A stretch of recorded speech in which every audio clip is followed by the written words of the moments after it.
Good evening friends, আশা করি তোমরা সবাই খুব খুব ভালো আছো। আমি খুব ভালো আছি। আর আরও একবার সুইটি দত্ত হ্যাপি ফ্যামিলি তার ব্লগ চ্যানেলে তোমাদের সবাইকে জানাচ্ছি স্বাগত। তো আজ হলো আমাদের ঘরে রয়েছে একটি বিশেষ দিন। আজ আমাদের ঘরে রয়েছে ছোট্ট করে একটা পার্টি। আজ হলো আমাদের প্রাচী সোনার জন্মদিন।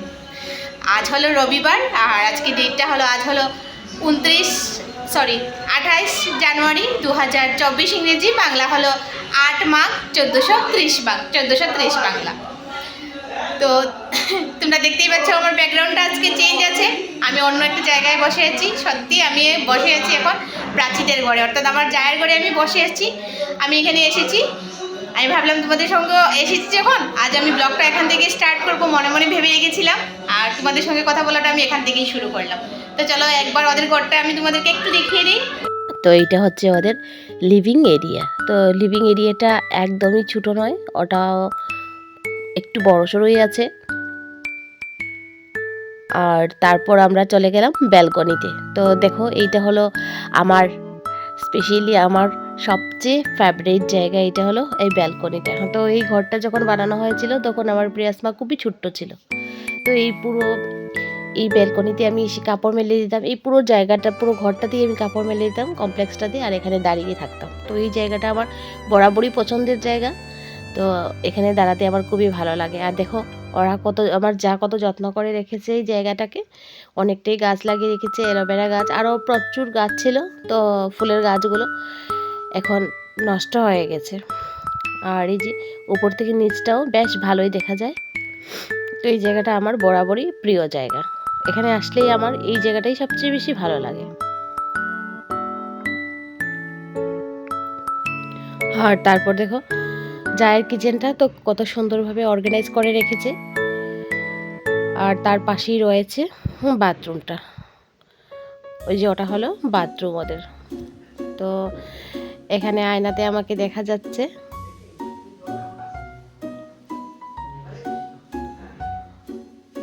আর তারপর আমি আবার চলে আসলাম নিচে আমার রুমে, এসে সবাইকে চাটা দিয়ে দিলাম। আর ওই যে রান্না করছে যে দাদারা লাল চা খাবে, তো ওদেরকে লাল চা দিয়ে দিচ্ছি। আর এখন আমি এসেছি যখন ঠান্ডা লাগছিল প্রচুর, তো আমি গায়ে এই চাদরটা, এই স্টলটা দিয়ে দিলাম। আর সোয়েটার পরলাম না, কারণ সোয়েটার পরবো না তো দৌড়োদৌড়ি করবো তো গরম লেগে যাবে। তাই আমি স্টলটা পরে তারপর আবার উপরে চলে গেলাম। তো চলো যাই, উপরে গিয়ে দেখি এখন কি হচ্ছে। তো উপরে এসে দেখি সবাই নিজে নিজের মতো করে ব্যস্ত রয়েছেন। বার্থডে গার্লকে নিয়ে কেউ হাসাহাসি নাচানাচি এভাবেই করছেন। আর সবার সাথে আর আলাপটা আমি তোমাদেরকে আবার নতুন করে করিয়ে দিলাম না, কারণ সবার সঙ্গে পরিচয় তোমাদের আগে থেকেই আছে। আর এ হলো আমার জায়ের ভনজি, আর এ হলো বোন, আর বড় পিসিকে তো তোমরা চিনোই, আর ওপাশে রয়েছে জায়ের ভাই। তো মোটামুটি সবাইকে তো তোমরা আগে থেকেই দেখেছো, যার জন্য আমি আর নতুন করে কিছু ইন্ট্রোটা দিয়ে দিলাম না। আর তারপর দেখো এই জায়গাতে বার্থডে কালকে বসানো হবে, এখানে কেকটা কাটা হবে। তো আজ বার্থডে থিমটা হলো sky blue and white combination. তো ডেকোরেশনটা আমার কাছে দারুণ লেগেছে, খুব সুন্দর হয়েছে সাজানোটা। আর এদিকে দেখো পুরো ঘরটাও একবার দেখিয়ে দিলাম। তারপর এখানে কেকটাও এনে রেডি করা হয়ে গেছে। আর বার্থডে কাল এখনও এসে বসছেন না, কারণ ওনার মুড আছে অফ। তো যতক্ষণ না বাচ্চা গেলের মুড অন হয় তো ততক্ষণ তো এনে আর বসানো যাবে না। তো বাচ্চাদের মুড তো এভাবেই হয়ে থাকে, কখন কি চাইবে কখন কি না চাইবে সেটা বোঝা খুবই মুশকিল। আর এখানে আমরা সবাই যে যার মতো করে ফটো ভিডিও এগুলো তুলে নিচ্ছি, যার যেটা ভালো লাগছে। বাকি বাচ্চারাও আছে। তো লোকজন এখনও বেশি আসেননি, শুধুমাত্র এখন আমাদের নিজেদের লুকই রয়েছেন, আর পরে একে একে সবাই আসবেন। তো এই যে সুনামা, প্রাচী সুনামা এখন ওদের সঙ্গে করছে একটু দুষ্টুমি, তারপর আরও একটু দুষ্টুমি করে নিল, আর তারপরও বসে পড়বে কেক কাটতে। তো জানি না ও কী করবে, কারণ ও দুষ্টুমিটা একটু বেশি করছে আজ। তো চলো দেখি এখন ও কী করে। তারপর ফাইনালি ও কেক কাটা শুরু করে দিল।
মামা এটা কে?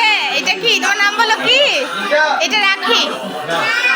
দেখেছো রাখি? হাই বলো, হাই বলো, সবাইকে বলো হাই। আর এই যে পাশে বসে রাখির মা, দেখেছো? বলো হাই। তোমার নাম কি? রূপশ্রী।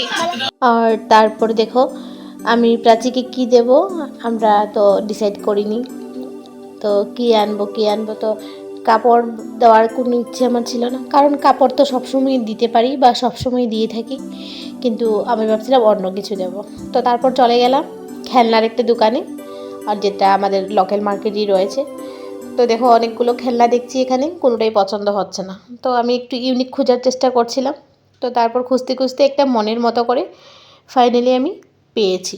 কিন্তু তার আগে অনেকটাই ঘাটাঘাটি করেছি, কিন্তু ওইটার দিকে নজরটা আমার অনেকক্ষণ পড়ে গেছে। তো দেখো একটার পর একটা দেখে যাচ্ছে, এগুলোও বেশ ভালো, কিন্তু আমার ভালো লাগছিল না। আমি বরাবরই একটু ওকে ইউনিক দিতে চাই, তো যার জন্য আমি অনেকটা খোঁজাখুঁজি করার পর এইটা পেয়েছি। তো এইটা পেয়েছি, তারপর ভাবলাম এটা নেব কি না নেব, অনেকটা চিন্তা ভাবনা করে, কারণ এটা দিয়ে দেখো ও খেলা করতে পারবে না, ওটা একটা শপিস হিসেবেই থাকবে। তারপর এটা নিয়ে নিয়েছি, আর ভাবলাম এটা থাক, ও বড়ো হয়ে দেখবে আর ওটা দিয়ে খেলবে। তো এটা যাওয়ার সময় মা আমাকে বললেন কি আনতে যাচ্ছ আমাকে দেখিয়ে নিও, তো মাকে একটু দেখিয়ে নিলাম, যার জন্য একটু মায়ের কাছে এসে মাকে দেখিয়ে নিলাম। আর এখানে বার্থডে কালকে একটু ফটো তুলে নিচ্ছিলাম, আর উনি একটু নাচানাচি করছিলেন। তো এটাই তোমাদেরকে আমি একটু দেখাতে চেয়েছিলাম। আর তো বেশ ভালো নাচছিল। আর তারপর সবাই মিলে এখানে ফটো উঠছে বাচ্চারা, আর ভিডিও বানিয়ে নিয়েছি আমি তার মধ্যে দিকে। তাই আবার সোনা বাবা ইচ্ছে করেই ধপাস করে পড়ে যাচ্ছে, ও এরকমই বরাবরই এরকমভাবে দুষ্টুমি করে থাকে। এই যে এখন ওকে দেখে প্রাচী সোনাও পড়ে যাচ্ছে। আর তারপর সবাই এইদিকে নিচে চলে আসলাম, আবার এসে সবাই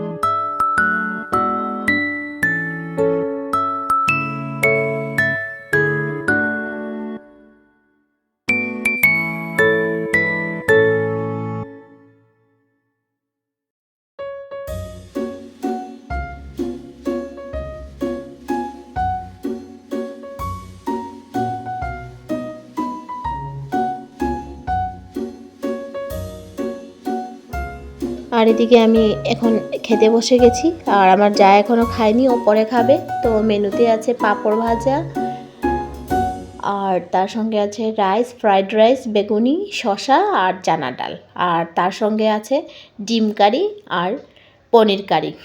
তো এগুলা এখনও দেওয়া হয়নি পাতে, পরে দেওয়া হবে, তো আমি তোমাদেরকে দেখিয়ে দিচ্ছি। তো আমার যা এখন খাবে না, কারণ ও এখন একটু ব্যস্ত আছে, প্রাচী সোনা কাঁদছে, তো যার জন্য ও একটু ব্যস্ত আছে। প্রাচী খাওয়া দাওয়াও করেনি, তো প্রাচীও খেয়ে নেবে, আর ও প্রাচীকেও খাইয়ে দেবে। আর আমি সোনা পাপাকে নিয়ে বসে পড়েছি, আবার সোনা পাপাও খেয়ে নেবে আমার সঙ্গে।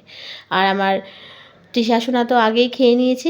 তো এই যে এখানে রয়েছে ডিম কারি আর পনির কারিটা, সরি পনিরটা মটর পনির ছিল, আমি ভুলে গেছি, একদম সরি গো, আমি ভুলে গেছি, এটা মটর পনির ছিল আর ডিম কারি ছিল। তো এখন আমরা সবাই মিলে এখানে খাওয়া দাওয়া করে নিচ্ছি ঘরের, আর ঘরের মধ্যে বাকি রয়েছে শুধু আমার বর, আমার দেওর আর আমার যা। আর যা খেয়ে নিত আমাদের সঙ্গে, কিন্তু প্রাচী সোনা কাচ্ছে বলে ওর খাওয়াটা এখনও কমপ্লিট হয়নি। আর মোটামুটি সবার খাওয়া দাওয়া হয়ে গিয়েছে ততক্ষণে।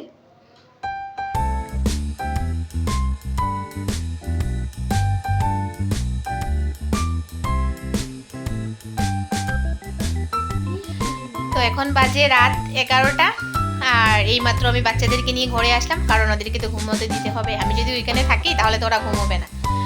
তো আমি ওদেরকে ঘুম পাড়িয়ে তারপর আবার যাব, গিয়ে দেখি ওখানে কি হচ্ছে। আর দেখো পুরো ঘরের অবস্থা ওরা কি করেছে দেখবে, দাঁড়াও তোমাদেরকে দেখাই ব্যাক ক্যামেরা দিয়ে। এই যে তোজো সোনা দেখেছো, পুরো ঘরকে নষ্ট করে দিয়েছে। কি করেছে দেখেছো? তোজোর পাপাও এসে গেছে তোজোকে ঘুম পাড়ানোর জন্য, তোজোদের সাথে আর তিশা আসবে, দেখো সবগুলো খুলে ফেলে দিয়েছে। তো পরে কথা হচ্ছে কেমন। Good morning. কাল আর ব্লগটা শেষ করতে পারিনি। কাল ভালো লাগছিল, প্রচণ্ড মাথায় ধরেছিল, কারণ ওইখানে ঠান্ডার মধ্যে আমি কাল মাথাটাকে তো আর কাভার করিনি না, যার জন্য আমার মাথা ব্যথা হয়ে গিয়েছে। আর মাথা ব্যথা আমার এমনিতেই হয়। তো ব্লগটাকে আমি এখানে শেষ করব। আর তার আগে আমি বলে দিই যে এই যে আমার কানেরটা দিয়ে আমি তোমাদেরকে বলতে ভুলে গেছি, এইটা এইটা এনেছি। এইটা যে আমি ঠিক করতে জুয়েলারিতে দিয়েছিলাম, তো এটা নিয়ে এসেছি। এইটা এনেছি রাম মন্দির প্রাণ প্রতিষ্ঠার ভগবান শ্রী রামচন্দ্রের আগের দিন নিয়ে এসেছি। আমি ভাবলাম যে না, এই শুভ দিনে এইটা পরবো। তো ওই দিন থেকেই আমি এটা পড়ছি, প্রাণ প্রতিষ্ঠার দিন থেকে। আর এর আগের দিন রাত্রেবেলা নিয়ে এসেছি। আর কাল হঠাৎ করে আমার কোনো আইব্রো কাল থ্রেডিংয়ের কথা ছিল না, তো পূজা চলে আসে, হঠাৎ করেই চলে আসে, সেটা একদমই হঠাৎ আসে। আর থ্রেডিংটাও সেরে নিই। তো আজকের মতো আমি ব্লগটা এখানেই শেষ করবো। মেয়েকে স্কুলে দিয়ে চলে এসেছি। সবাই সুস্থ থাকবে, ভালো থাকবে। আবার দেখা হচ্ছে খুবই তাড়াতাড়ি।